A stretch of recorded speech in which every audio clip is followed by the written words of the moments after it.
आप सुन रहे हैं ध्रुव और एक शैतान के सदियों पुराने रिश्ते की कहानी। शैतान। घर के अंदर खड़ी रूपा बाहर का नजारा देखकर समझ चुकी थी कि अब उसके पास ज्यादा समय नहीं बचा था और इससे पहले कि उन अष्ट पिशाचों की भूख फिर से जागे, वो अपना मकसद पूरा करके वहां से भाग जाना चाहती थी। उसने जल्दी से ध्रुव के कमरे में जाकर एक बार फिर से ध्रुव को बेहोशी से उठाने की कोशिश की, लेकिन ध्रुव के ऊपर से वन चंपा की भस्म का असर अभी भी उतरा नहीं था। इसलिए ना चाहते हुए भी वो वहीं बैठकर ध्रुव के उठने का इंतजार करने लगी। कई घंटों के बाद जब ध्रुव की नींद खुली तब तक सुबह हो चुकी थी और ध्रुव के उठने का इंतजार करते करते रूपा उसके बगल में ही सो गई थी। रूपा को इस तरह अपने पास देखकर ध्रुव कुछ पल के लिए तो सोच में पड़ गया, क्योंकि रात को उसके और रूपा के बीच क्या हुआ था उसे कुछ भी याद नहीं आ रहा था। लेकिन जैसे ही ध्रुव ने रूपा के चेहरे को देखा तो उसके मासूम से चेहरे और खूबसूरती में मानो खो सा गया। वो बहुत देर तक यूं ही रूपा को निहारता रहा। खिड़की से आ रही हवा के झोंके रूपा की जुल्फों को उड़ा रहे थे। उसके बालों की एक लट बार बार उसके चेहरे पर आकर सोती हुई रूपा को परेशान कर रही थी। ध्रुव ने बड़े ही प्यार से उसके चेहरे पर से वो लट हटाने की कोशिश की तो अचानक रूपा की नींद खुल गई और उसने चौंकते ध्रुव का हाथ पकड़ लिया और कहा, अरे आप कब उठे?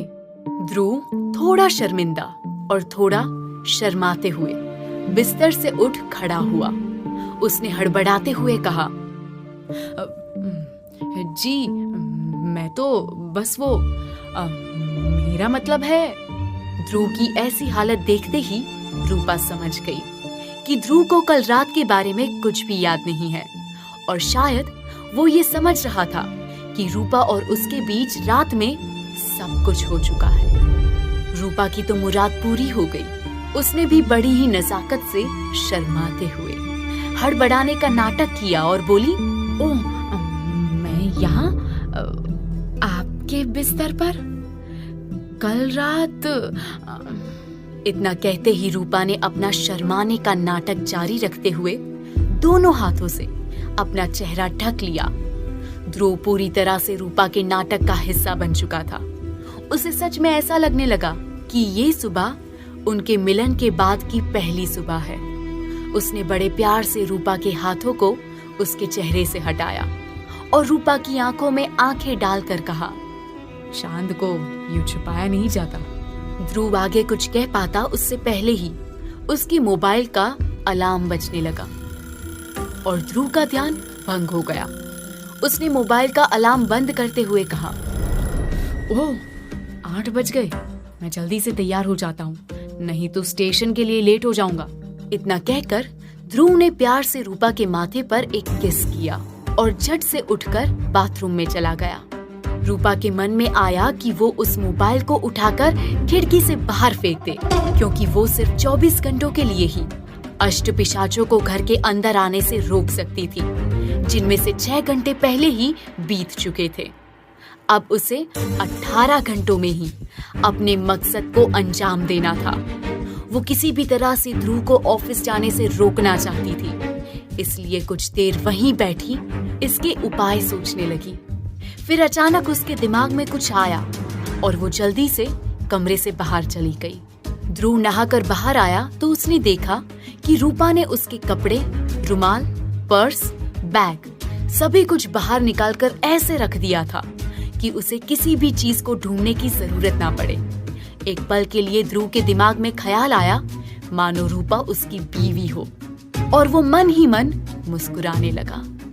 तभी अचानक रसोई में कांच टूटने की आवाज हुई और ध्रुव को रूपा की चीख सुनाई दी। रूपा की चीख सुनकर ध्रुव चौंक गया।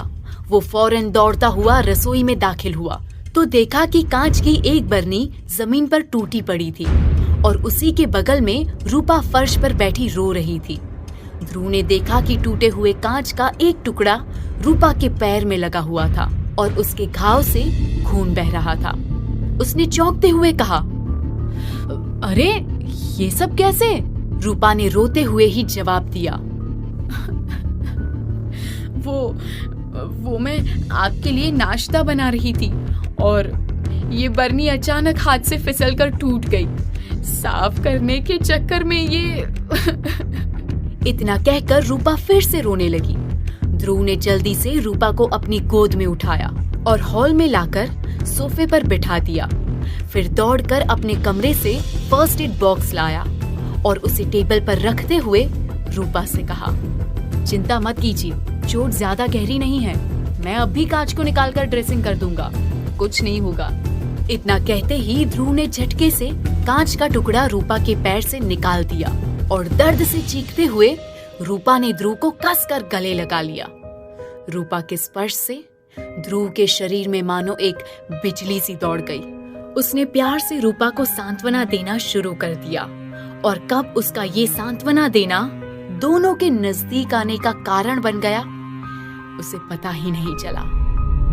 रूपा के चेहरे पर एक कुटिल मुस्कान दौड़ गई। उसका प्लान काम कर गया था और अब ध्रुव को ऑफिस जाने से ज्यादा रूपा के साथ वक्त बिताने में दिलचस्पी होने लगी थी।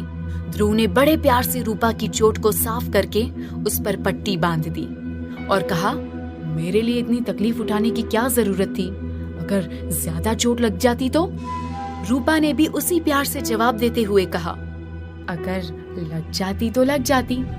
आपके लिए कुछ भी करना मुझे अच्छा लगता है।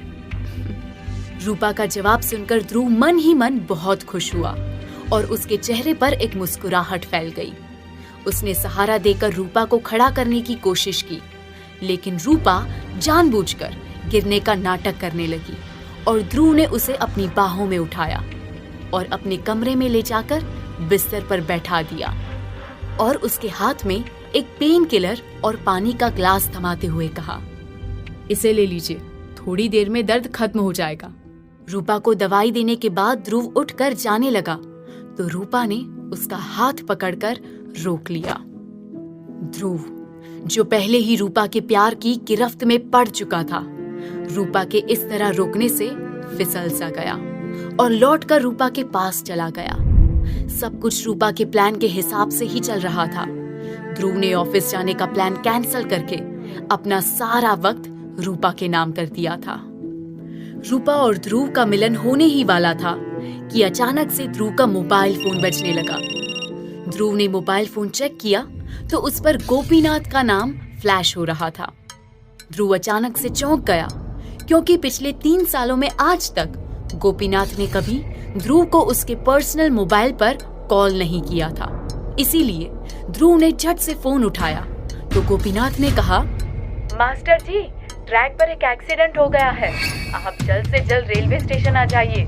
गोपी की बात सुनते ही ध्रुव हड़बड़ाते हुए उठा और जल्दी से तैयार होते हुए रूपा से बोला, ट्रैक पर किसी का एक्सीडेंट हो गया है, मुझे जाना होगा। ध्रुव को इस तरह जाते हुए देखकर रूपा को अपना पूरा प्लान फेल होते नजर आने लगा। उसने आखिरी कोशिश करते हुए कहा, लेकिन इस तरह अचानक मुझे। रूपा अपनी बात पूरी कर पाती उससे पहले ही ध्रुव ने उसे टोकते हुए कहा, जाना तो मैं भी नहीं चाहता, लेकिन इमरजेंसी है, फॉर्मेलिटी के लिए तो जाना ही पड़ेगा।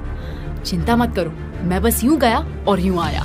रूपा आगे कुछ कह पाती उससे पहले ही ध्रुव अपना बैग उठाकर बाहर निकल गया।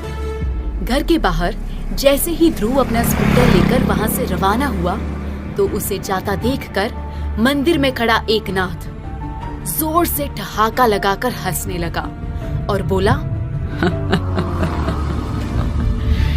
जाओ ध्रुव बाबू जाओ, तुम ही हो ना रूपा का मकसद। आज उस मकसद की जड़ को जड़ से मिटा देगा ये एकनाथ। क्या रूपा से हारा हुआ एकनाथ अब ध्रुव की जिंदगी खतरे में डालने वाला था? आखिर रेलवे ट्रैक पर किसका एक्सीडेंट हुआ था? जानने के लिए सुनिए शैतान का अगला भाग।